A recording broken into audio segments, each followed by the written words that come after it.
Welcome to Seasoned Conversations, where experience meets insight and life's journey reveals its deepest wisdom. I'm your host, Kenneth Braswell, and here we share authentic stories of reinvention, purpose, and fulfillment from the seasoned paths we walk. Together, we'll explore how to age boldly, live intentionally, and embrace our second act with clarity and confidence. So pull up a chair. There's always room at the table for Seasoned Conversations. Hello and welcome to Seasoned Conversations. Your host, Kenneth Braswell. And if I'm not mistaken, when I started I Am Dad podcast, were you my first guest? Yeah. And so sitting next to me is my beautiful wife, Tracy. This one is a little different from I Am Dad because it's more casual. It's more conversationally, even though I Am Dad is also conversational. And so she has no idea what I'm about to ask her, but she knows somewhat the subject matter of the conversation. The conversation we're going to have today, and the reason that we're having this conversation is because I've seen on the Facebook page and through my inboxes, a lot of people, I asked the question, what were the top 3 things that people wanted to talk about in the Season Collective? Number 1 is marriage. And I was like, okay, let's, and so I thought it was going to be health, because health is such a big thing, but people said marriage. And so I went through the list, to kind of look at specifically, what they wanted to talk about. We're going to touch a little bit of that today, but you and I will probably come back, and this kind of segment around marriage is going to be ours. Like everything else, we're going to kind of I'll bring in other people to talk about health, finances, communication, all that kind of stuff. But the marriage thing, I think I want you and I to kind of hang on. So she's going to act nervous. She ain't nervous. I got her in our new studio that we're going to use. We're going to change it up a little bit. But the segment is going to be called Forever Starts Now. Navigating Marriage After 50. Ready? So who's 50? No, I'm just kidding. I knew that's where we was going to start with this conversation. I knew that's where we were starting with this conversation. I'm like, let's go. Don't name names and dates and birth certificates. And so I want to start here because you and I, when we got married, we weren't 50 yet. No. Right? Yet. Nope. I was tapping on the door, and you was behind me. Further behind you. Yes. She was further behind me. She was further behind me. But when you think about getting married at that age, because typically when we think about getting married, we think about it in our younger ages, right?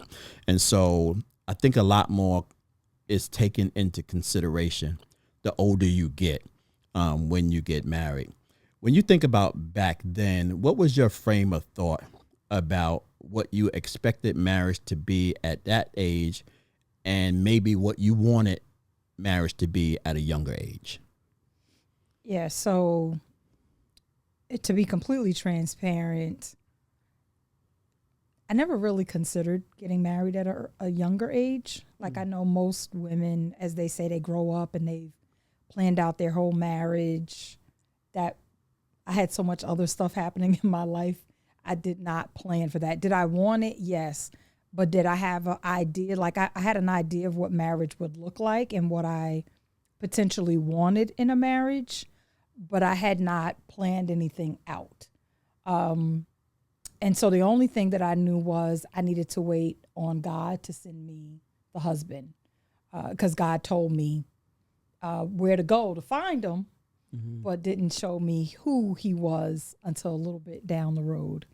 So I had not really given a lot of consideration. Now I grew up with different, being exposed to different types of relationships. Okay. Some not so good. and the last one being great. Mm-hmm. And that's kind of the one that set the tone, because I knew I did not want the other ones that were not so good.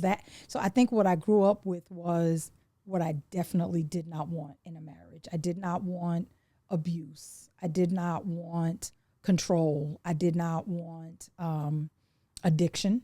Mm-hmm. Those were all things that were deal breakers for me in terms of marriage. Like, I knew that if any one of those things existed, I wasn't going to be a part of that relationship. And so marriage would have been off the table. Mm-hmm. So I think I started from a place of, this is absolutely what I do not want, what I will not be able to tolerate in a relationship. And if it shows up in a relationship, marriage it's not even a conversation to be had. Do you think you would have given all of that some thought in your younger ages? Yes. You would have. For sure, I would have. Mm-hmm. Because of what I grew up with, I had deal breakers very early on. So the moment I saw things going left in a relationship, it was like, all right, hey, it's good knowing you. Go on about your business. Mm-hmm. So I knew early on what I would not tolerate. And there was a couple of relationships where I definitely tolerated some stuff, but it was a very quick tolerate, and then it was you know what, this not working. Mm-hmm. Like, hey, you might work for someone else, but you're definitely not gonna work for me. I just know that, I didn't think about that in my start of marriage, right? Because talking about young, Yeah. I was 18. Yep. Like, we didn't have no idea what we were doing. You were a baby. But we were following orders. Right. Like, I speak about this now. Back then, you're talking about in the 80s, the early 80s, even though we had come along out of the 60s, the culture of what takes place when you have a baby was still prevalent in our community. And that was, if you have a baby, you get married. Correct. Right? Forget about the big wedding. Mm-hmm. Take your butt on down to the Justice of the Peace. We went down to City Hall in Brooklyn. Mm-hmm. Me and a friend of mine and a friend of hers, and we got married, and we had our reception in a 1-bedroom apartment in Brooklyn. Right. That's what it looked like for us. And so when I think about those younger ages and I think about the beginnings of that marriage, I didn't have any expectations and didn't have any rules. Right. So when you see people who get married at younger ages, what is the advice about waiting? Particularly, I think, and where I want to go with this is people who are listening are long gone from that point. But I think part of this work that I'm trying to cultivate around Two Seasons in Care and the Season Collective is that you gotta go back and look at the origins to help you understand how you got here. Mm-hmm. I think if you dismiss those things, then you don't really get the key to why you may be struggling with something or why you may have struggled with something throughout your life. What was the thing for you when you began to start thinking about those deal breakers that said to you, I have the right to have deal breakers? Mm-hmm. And love don't trump that. Right. For me, first of all, I can't even be in a space of love if you're in my deal breaker space. Right? Like that doesn't even come into play. Like I said, unfortunately, due to some really bad experiences that I had growing up, I literally, as a child, said these things. Like, these were promises that I made to myself. When I grow up, I will not be in a home that's like this. I will not be around a man that's like this. So those just came at I think I was probably about 8, 9, 10 years old when I made those promises to myself, because I watched it growing up. And I just didn't want that to be a part of my space. And then when I had my daughter, I was definitely like, she is never going to experience what I experienced growing up, that in my space. Mm-hmm. And so that, again, that promise that I made myself now extended to my daughter, to say she's also not going to grow up with that, which is, part of how you can pick a partner is if you if you kind of know what your deal breakers are. I think a lot of people start off, they lead with the rose-colored glasses as opposed to valuing themselves, understanding. You mentioned something earlier, like going back to the starting point, like what are the patterns that you saw growing up, and what are the patterns that you have even in relationships as you're dating, right? What are the patterns? And that was one of the things that as I remember there was a season where I was dating, and it was just when I had actually just moved back up to Albany, New York. And I just got to this season. I had just started going back to church. And I basically said, like, God, I don't want to just date for the sake of dating. Like, I want to date to find my husband, because prior to that, God had come to me in a dream and said, your husband's up in Albany. And so I was like, oh, okay. Got to go to Albany, I guess. But I was very intentional in my dating. The minute I saw a red flag, it was good to know you. And it didn't matter if it was a second date or if we had, like, there was a couple of people I had dated for a couple of years. And once the red flag showed up, even 2 years later, I was like, yeah, I'm sorry. It's been nice knowing you, but we're not going forward with this. But I was very clear about, I had told God, like, I was very specific in my prayer. Like, I want a guy who knows how to be responsible. I want a guy that, more importantly, is responsible to you, right? That he answers to you, that he puts you first, that he can head a household, that is going to be the protector of the family, that's going to cover the family in prayer, that will be a good role model, right? Not only to me, but to our children. And so there was this list of things that I had that if I didn't see that quality in the person, then it's like, hey, and sometimes it took a couple of dates, and sometimes it took a couple of months, and sometimes it took like a year or so.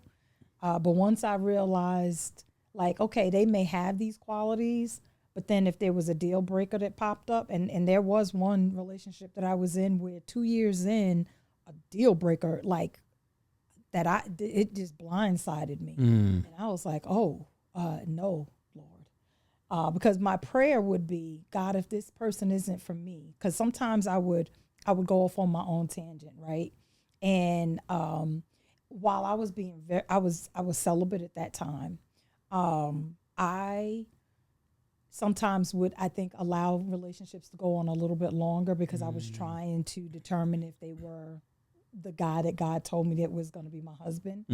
But when I would get serious about it, I feel like the Spirit would say to me, would nudge me to go back to my prayer. And so I would literally say, God, if this person is not for me, remove him from my life. And boy, did God move. Wow. Quickly. And so there were several guys that I dated that I literally prayed that prayer, and within like 10 days, they were removed completely. And there was no heartbreak. And I even remember one guy, I tried to, because I was so stunned, I went back and was like, do you think we should try it again? And the response that he gave me let me know that it was an absolute no. So, big thing is definitely being prayerful before you enter into relationships. And when I've had people ask me, I always go back to, well, here's a prayer that I use. Now, I'm not saying that prayer is going to work for everyone, but I know that prayer worked for me. If this one is not for me, let's go ahead and remove them, because I don't want to waste time. I don't want to waste my time, and I don't want to waste their time. However, what I will say is that they were all learning experiences. They were really good learning experiences, not about them, but about me. Yeah, I want to settle people who are listening, particularly my seasoned folks, because they're going to want to get to the quick. Yep. Right? Yeah. And so we just can't just get to the quick. Y'all got to chill. Like I say this often in our work, and that is, marriage is not a destiny, it's a journey. Absolutely. Right?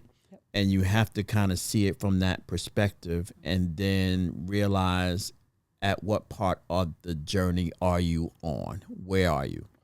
But you still have to kind of look back, and you still have to see some of the places you've been, some of the people you've been around for greater understanding with respect to where you are now.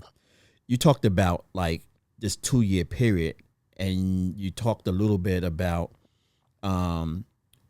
re-questioning whether or not this was the right thing. And I think that what you described serves as somewhat like a sliding scale for people.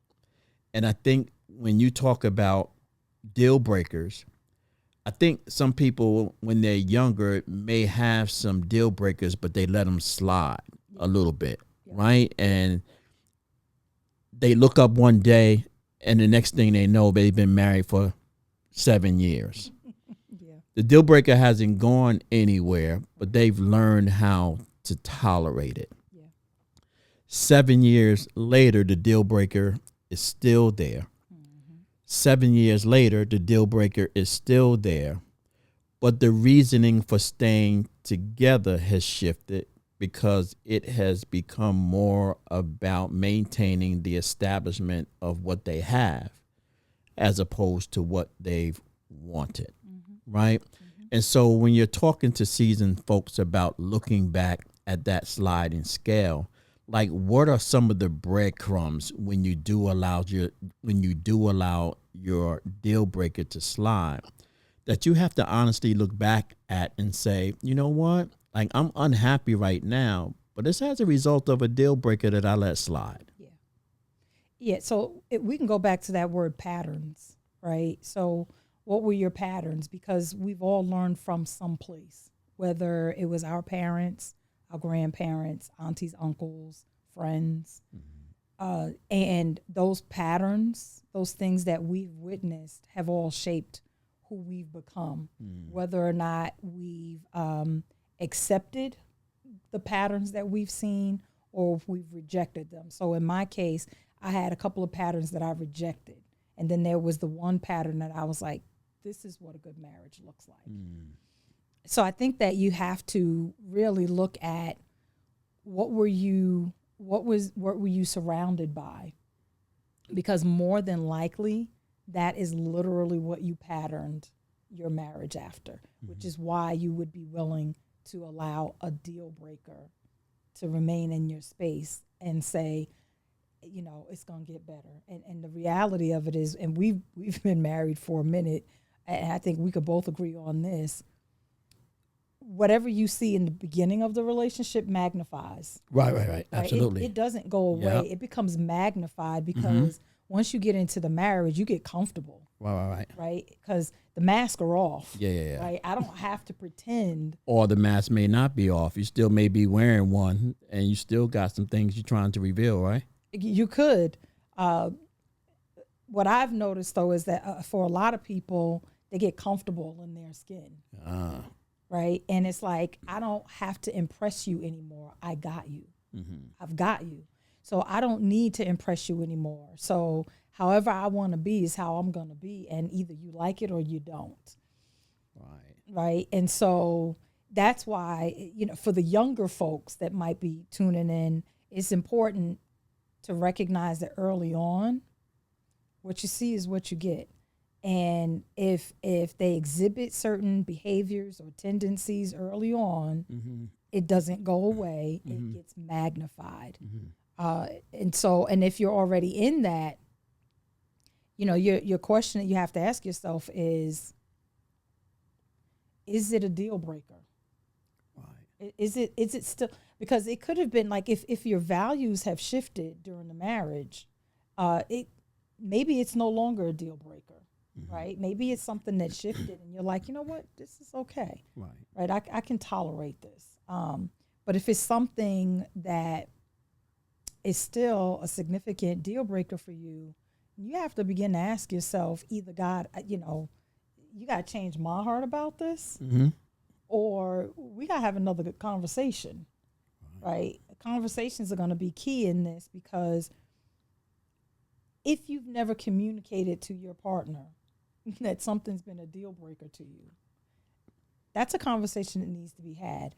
And you can't expect that they're going to understand it immediately, because if you've allowed certain behaviors for 10, 15, 20 years, It's like, wait a minute, what? I was just about to ask you that. Like, how do you even broach the conversation of a deal breaker after you've been married for whatever length of time? Yeah. So one of the things that I like about how we resolve challenges is we have great conversations. Like, we have our moment where we're up here and we're heated. But the both of us, I think, have learned to appreciate hearing the other person. And so that's going to be a key ingredient, right? Having the ability to communicate, particularly if you have not been communicating honestly throughout the years. And that might be something where maybe there's a third party, like maybe there's a therapist, right? Maybe you're going to couples counseling to have that conversation, or a trusted source. Maybe it's a pastor, to try to be a third party, somebody that is that's not going to take sides, but that can be really objective about the conversation. But what you can guarantee is that if you say nothing, you'll be stuck, and you'll be upset, and you'll be frustrated and unhappy. And so it would behoove a person who's been in that type of situation for a long period of time to finally just say, hey, listen, I want to have a conversation about it. And you have to know your partner, right? You got to know your spouse. Can your spouse take the truth and process it and really chew on it and think about it and come back and have a reasonable conversation? If they can't, then we got to talk about, do we need a therapist? Do we need to go to our pastor? Yeah, I think there could be, when you're on the 50 plus side, I think there could be a fear of what a new life might look like. Oh, for sure. Right? That makes you stay. Yeah. I remember, I think for me, a shift in my mindset with respect to our marriage was when I let go of the notion that there could be something else I want to do. Right? Like, this could be a deal breaker, and I'd be like, forget you, I'm out. Yep. Right? And I remember holding on to that, and I actually remember even saying to you every once in a while, and it was, I don't even know if it was a threat or it was me voicing my opinion or my real deep-seated thought about, no, I really could move on and be okay with it. And I think that when I began to start thinking more deeply about marriage, commitment, legacy, future, all of those kinds of things, the notion became crazy, right? And then you start looking at it and it's like, nah, I ain't going nowhere. Patrick used to always say, with respect to his wife, and he used to always crack me up every time he would say this, and he would say, I don't care where Sharani goes, but if she ever left me, I'm going with her. Right. And it was a joke, but it took me a minute to understand what he was saying, which is, like, that's not an option in this argument. It's not an option in this disagreement. It's not an option in this marriage. It's not an option in this lifetime. Now, I do believe that there are some things that are deal breakers. Anything that impacts health, life, and those kinds of things that are dangerous things, there are definite slice it. I don't care what it looks like, it's over. Right. But beyond that, most things are salvageable. Right. Right? But they aren't salvageable unless you believe they are. Like, the moment you think that something cannot be resolved, you give up on the notion and the work that it takes to actually resolve it. When you think about folks that have been married for, are still married in their 50 plus, do you think that there is a fear about what it looks like in the after marriage life? Oh, yeah, because these dating streets, I wouldn't want. We ain't even in them, and we see them. I see it from the outside looking in. I'm like, dear God.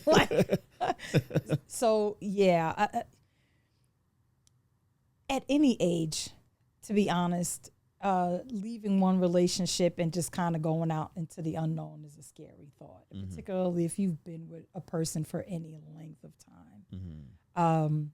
And then just thinking about, when you're a little bit older, people they're a lot more stuck in their ways. They've probably got kids, and so you coming into, it's one thing to come into a relationship where you all have younger kids, but we talking about going into a relationship with grown kids, right? That are vocal and are opinionated. And so, yeah, it could be very, very scary. At the same time, to your point, if you're in a dangerous situation, there can be no options. Like God has equipped you for whatever it is that you need to do, right? And a lot of people, I remember growing up, like our grandparents, like they didn't dare get divorced, regardless of what was happening in the household. It didn't matter if he was out cheating. It did not matter, if he was out having babies by other people. It didn't matter if he was physically abusing you, if he was an addict or alcohol. It just did not matter. Divorce was not a thing that you ever considered. And particularly you never would consider it before the children got grown.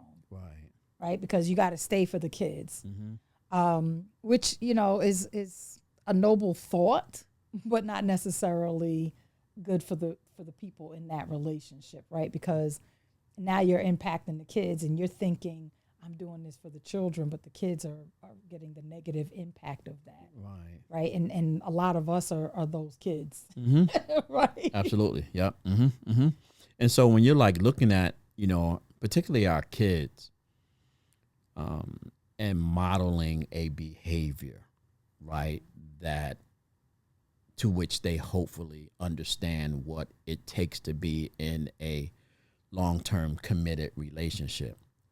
I think on the backhand side with the new generation, they have much less of a tolerance to hang in through. We ain't even talking about deal breakers, right? We talking about you just irritate. Like your attitude.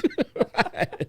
You just irritating me right getting now. On my nerves you're getting on my nerves today. I'm like, listen, I don't need this drama in my life right now. Yeah. So I don't know where they are today, which is why I didn't create an organization or thing to talk about them. I don't have the capacity to talk about them. I'm trying to stick with us, but it's important to talk about us because we are now the grandparents of those kids, and even the children of those kids. As you and I are raising now a 16 and now an 16-year-old son and an 18-year-old nephew to move about into this life, knowing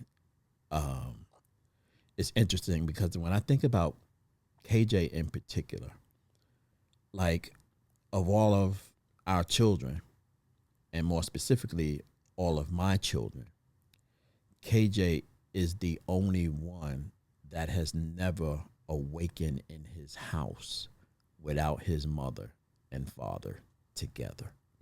Now, I may be traveling, I may be doing whatever, but he doesn't even have the notion of what that looks like, right? And I often think about him with respect to what is he seeing? Like, what is he absorbing through our behavior? Because behavior and modeling is important. You talked about earlier about the good and the bad models you saw. I didn't see any. I didn't know what this was, had no idea what it was. And I picked up the bad habits of what I saw people do in relationship, not in marriage. So I was skewed for a long time about what is this really about. So I want to talk a few minutes about the faith side of this conversation because, and we'll come back and strip this apart a little bit more down the line. But I want to start with the genesis of what God talks about when he talks about getting married. And he talks about cleaving to one another and separating from your mom and dad, primarily. And to your point earlier about the option of getting divorced, under the word, that is a no-no, right? I always go back to this when I think about that. And remember, I shared with you earlier on in our relationship in a conversation, but I have since like illustrated it on paper so people can actually see what I'm talking about. I don't think people take into consideration the complexity of relationships once you have moved on from the first one, if you have children, which then takes you into blended families. Right. And the work that it takes to maintain a blended family, because now it's not just about me and you. Right. Right. And if you have children, the relationships are even more complex, right? Which is why God made it very simple. Hook up before any of you have children, because it's going to reduce your drama. Yeah. Right? Over time. Yeah, for sure. But if you hook up and you got some more kids, you are inviting other elements into your life that I didn't intend for you. Right. Right? And you are now taking on this responsibility to ensure that every relationship in this matrix works, because if one of them doesn't work, nothing works. And I remember having this conversation with you, which was, if my relationship with Amber doesn't work, we don't work. If your relationship with Nzinga doesn't work, we don't work. If Amber's relationship with Nzinga doesn't work, we don't work. If your relationship with her mother doesn't work, we don't work. If my relationship with her father doesn't work, we don't work. It's simple as that. Now, you can try to make it work, right? Right? But be ready for a life of drama. But take that small scenario that I just laid out for you, and you start adding more people to it, right? Because those two parents will also probably find somebody new. Right. And now they come into the equation. Right. Right? Because our children have to see those two people on that side. Now, if you leave one or they leave one, and now there's another parent who comes in, now you can see how this matrix becomes very difficult to manage. Right. And I don't think people take that into consideration. Right. They lean on like, that's unfair for the word to say that. That can't happen. Yeah, it can happen. And if you knew what would happen if you don't adhere to this, you would probably think faster about having children and who you marry on the upfront before you get into life and realize you have a level of complexity that you can't handle.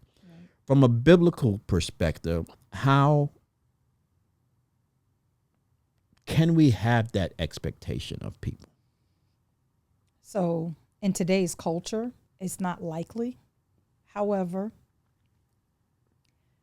I think, so in transparency to the audience, there was a season where I'll never say that I put God down, because that never would be the case. But I definitely didn't put him as my priority. And so I did wind up having a daughter out of wedlock. And there was some drama with that, right?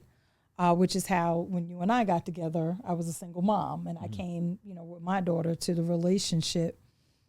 I think that, if we're talking about the Bible, the reason why the Bible speaks about not getting divorced is because if you put God first, divorce shouldn't have to be an option, right? So had I kept God first in the forefront, then I would not have had to go through some of the hoops that I had to go through, some of the drama that I had to go through, some of the experiences. Now, the experiences were definitely life lessons. Okay. Right. And again, when I look at lessons, I always think about, what did I learn about me, not about the other person. Right. Because that's the most important thing. Like, what am I learning about myself in that scenario? One of the things that I had learned early on about myself was, while I said I had deal breakers, I still tolerated one. Right. Right. And then I realized that wasn't going to happen again. So I think that the Bible is always right. What it is that we get off track. And so when we deviate from, for those of us who are believers, when we deviate from what Scripture tells us, we can expect for things to go wrong, right? When you were talking, one of the stories that kind of came to my mind was Abraham and Sarah, and God had promised them that they were going to have a child. Now both of them were old; they were seasoned. They were really seasoned, right? They were very seasoned, right? And God said, but I'm gonna give you, I'm gonna make you father of many nations. I'm gonna bless you with a child. That whole thing, and Sarah got impatient and decided that, hey, God couldn't possibly be thinking about using me, which is that's a whole message in of itself. Like, just because we are seasoned doesn't mean that God's through using us. But Sarah, hey, here's my concubine, like, here's my handmaiden. Let's go ahead and use her, right? And so by her doing that, that created a disruption in their family, right? Because now we're introducing another woman into the mix that God never intended to be there. That wasn't her role. And so when this woman becomes pregnant, now we have this other child, right? And this is now it causes friction within a relationship. There's a reason why God said one man, one woman, cleave to one another, because these are the things that he's trying to get us to avoid. He's like, you don't have to go through this, right? Some of us, a lot of us learn because we got to go through the fire. We got to go through the experience, right? But God's word is so that we don't have to necessarily experience some of those things. And so when Hannah is not Hannah, when the handmaiden is brought into the picture and she has a son, now this causes a big problem in the relationship between Sarah and Abraham. And he looks at her and was like, hey, listen, like, you did this. Right. What do you want to do with her? Right. She's like, send her away. And of course now he's torn because this is his kid. Right? This is the kid, but God is letting him know, like, but that's not the kid that I promised you. But I'm still going to honor what I said, right? And so they wind up sending her and the son away. But I just think about how much could have been avoided had they just stood in faith and followed God's instructions and did what God had. Hey, listen, God said, I'm going to do this. But a lot of times, we just want to involve ourselves because God's not moving fast enough, or God couldn't possibly have meant that. Right? God couldn't be using me in this moment or in this season.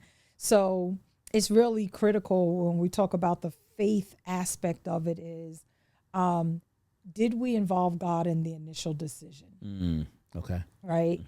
Was God, so when God told me about you, right, I was clear. Which is why whenever we had moments, because you said earlier, like, there was times where I was like, I could just move on. And I think that's a natural part of being married, right? Because I've had the same feelings, like, what? But what I think kept, number one, I was always reminded from God that he told me about you, right? And he gave me to you. And so in those moments where I was ready to throw my hands up, my prayer became, now, listen, God, you the one that said he was my husband. I didn't say it. Like, I didn't go over there and tap him. You literally showed me him in the credit union. You said loud as day to me, this is your husband. And I said, so if he's my husband, you got to fix it. And so either you got to fix whatever's in my heart, or you got to address whatever is in his heart, or maybe you got to do it both.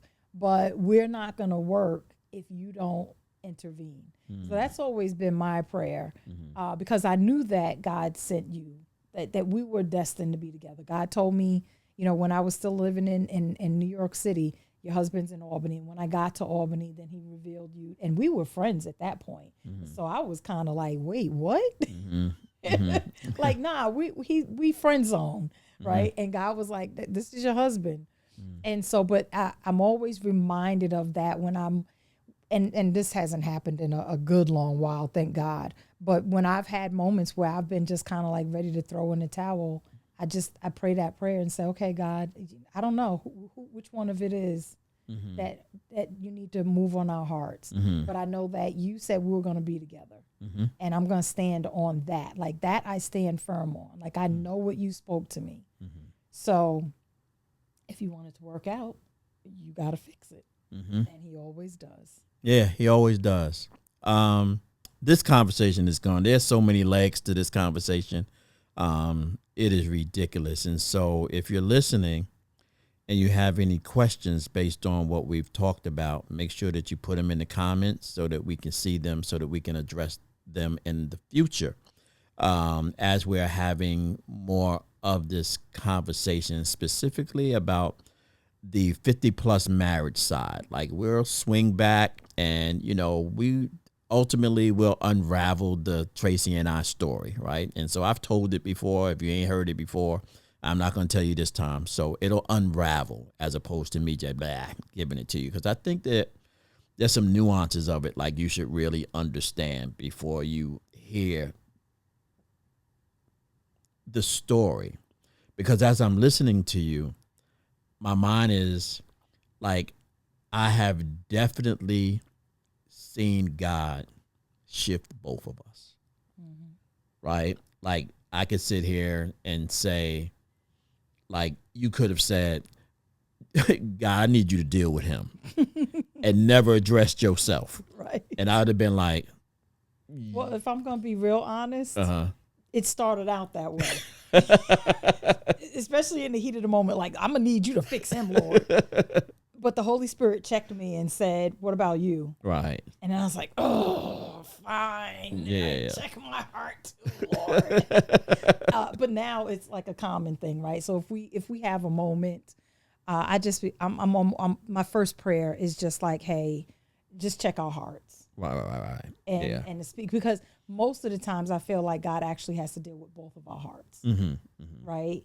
And I think that we've gotten so really good at communicating and listening to one another and learning. I think one of the growth areas that I see for both of us is that God has really walked us through how to listen and how to speak to one another without trying to hurt one another. Right. It's like I literally want to hear what you have to say, and I want to hear your heart, and I want to be able to receive it, and vice versa. Right. And so I think that God has put us in a space where we're now able to do that. It's like it's not the the back and forth like rah, rah, rah, rah, at each other, and I'm screaming to be heard. Right. It's hey, let's take a moment, and sometimes we gotta go to our separate corners, right, and just and take it down a notch. But what I love about us is our commitment to always come back, right, and have a conversation about it later when cooler heads prevail, when we're not ready to like just rip each other's heads off. And when we come back, it is always with the thought that I really want to hear what the other person has to say, because clearly there's a pain point. And I don't want to be the cause of a pain point. And so I want to hear, where's your heart in this, right? How did I make you feel? Even if that wasn't my intention, right? Because I think that that's where a lot of people struggle, particularly in marriage, right? It's like I'm shouting to be heard. Right. But I'm not positioning myself to listen. Or I'm shouting to be right. Well, let me tell you. Shout out to Pastor Roy of Discover Life Church. That's our church. He said something today in service that I was like, ooh-wee. And he said, do you want to be right or do you want to be righteous? I was like, good Lord. Right. He goes, because you can be right. But will you be righteous in God's eyes? Right. And so it was like, do we really just want to fight for the position of being right? Or can I make space? Can I extend grace to let you speak your piece? And even if I don't agree with it, just be like, you know what? I still can receive that. I can receive that, even though, and we've had this conversation where sometimes I'm just like, babe, I just don't really agree with that. Mm-hmm. I hear you though. Mm-hmm. Like, it's very important for me to always let you know that you're being heard. Right. Mm-hmm. I need you to know that you're being heard, even if I don't agree with it. Absolutely. Right. And vice versa, because I think you extend that same thing to me, like, and even in frustration, you're like, but I hear you. Mm-hmm. And I'm like, okay, that's all I needed. Like, sometimes it literally just boils down to, can you just let me be heard? Right. And on that note, we're gonna end this part one, right? Of part whatever, right? Because as I'm listening to you, there's something else I want to spin off to, and we'll come back and talk about this in deeper, because I think this is a critical component to folks who may be struggling in their relationship period, but definitely if they've been together with someone for a really, really long time. And that is, like, you don't really have to understand me, right? Because I understand myself. I understand my perspective. And where I'm going with this is this notion. Two people can look at the same thing and see it differently. And no matter how much you want to convince them to see it your way, they're never going to see it your way, because they see it the way they see it. And you have to be okay with that. That is the divide that needs to come together, which is, we just see it's, I agree to disagree. Right. I hear and I see how you see it. I see it another way. You ain't going to convince me to see it your way, and you ain't convinced me to see it your way. It is what it is. But at the end of the day, is this a deal breaker? That's the key thing right there. Right. To your point about the younger folks throwing in the towel. Yeah. Right. Because they go in with the rose-colored glasses, right? And they lead with love. What I think a lot of people don't realize, and particularly if you want to have a long-term relationship, is in addition to love, you need patience. Right. In addition to love, you need grace. In addition to love, you need compassion. In addition to love, there's all of these things that you're going to absolutely need to add to the love if you want the long-term relationship. Understanding, right? Prayer. Right. Patience. The patience is key. Right. Communication. Right. Tolerance. Yeah. And just being able to acceptance. Right. There's got to be a certain level of acceptance. To your point, like, I don't have to agree with everything that you believe in. Right. But sometimes I just gotta accept it. It is what it is. Right. And is this a deal breaker? Like, does the world fall apart if I can't agree with him on this point? Right. Oh, it doesn't? Let's move on. Yeah. And you have to be a certain kind of person. Like, for me, like, I've gotten to a point in my life where I love to understand disagreement. Right. Like, if you have a disagreement, my mind is in, like, why does she think that way? Like, what is, like, I go into a different spin. And so I start asking questions to dig deeper into it to get a perspective. Right. Because once I get a perspective, I can then see why we both see something differently. Right. And I don't have to be upset because we see it differently, because I understand clearly why you see it that way. Right. And why I see it that way. Because then I go into at least trying to explain why I see it the way I see it, and then understanding why you see it the way you see it. And then you come to the conclusion, we're never going to see it the same way. We good. Right. Like, it's not a deal breaker. And so forever starts today. I think that's going to be the name of this segment. Okay. Forever starts today. This is going to be hot. I can already see this conversation. This conversation is going to be blazing. And so thank you for listening to Seasoned Conversation. My beautiful wife, Tracy, she tolerates me. She came in from church today. I got her on the hot seat. We're having this conversation. But I think that this is going to be a blessing to a lot of people. I hope so. Yeah. And I know a lot of people do this kind of thing, but I think our perspective, we got some perspectives and some things Got some about. experiences. Yeah. All kinds of You don't know. good stuff. Like you don't know, no. Right? And that ain't got nothing to do, and it maybe does have something to do with the fatherhood work that we do. That gives us a lot of perspective as well from a co-parenting perspective. But, you know, I don't know if you realize, I just realized it today when I was kind of spinning back thinking about when I was doing a calculation on how old we were when we got married. And I was like, hey, we got married on 10-10-20. 10-10-20. We easing up on 15 years. Well, we've been together 20 years. See, there you go with the numbers again. Well, that's an easy number to remember because it's the year you started Fathers Incorporated. Yeah, that's right. That's right. I didn't even think about that. But yeah, 10-10-20. We were trying to do the 10-10-10. 10-10-10. And God was like, it ain't going to work out. It wasn't 20. It was 10, 10-10-10. 10. 10. We were trying to do 10-10-10. And it was And 10-10-17. we had to push it back Right. 1 week. Right. To 17. Yeah. We was trying to do something unique, and God was like, nah, Yeah. we ain't doing that. Everybody and their mama was getting married on 10-10-10. Right. I was like, I ain't call you to do that.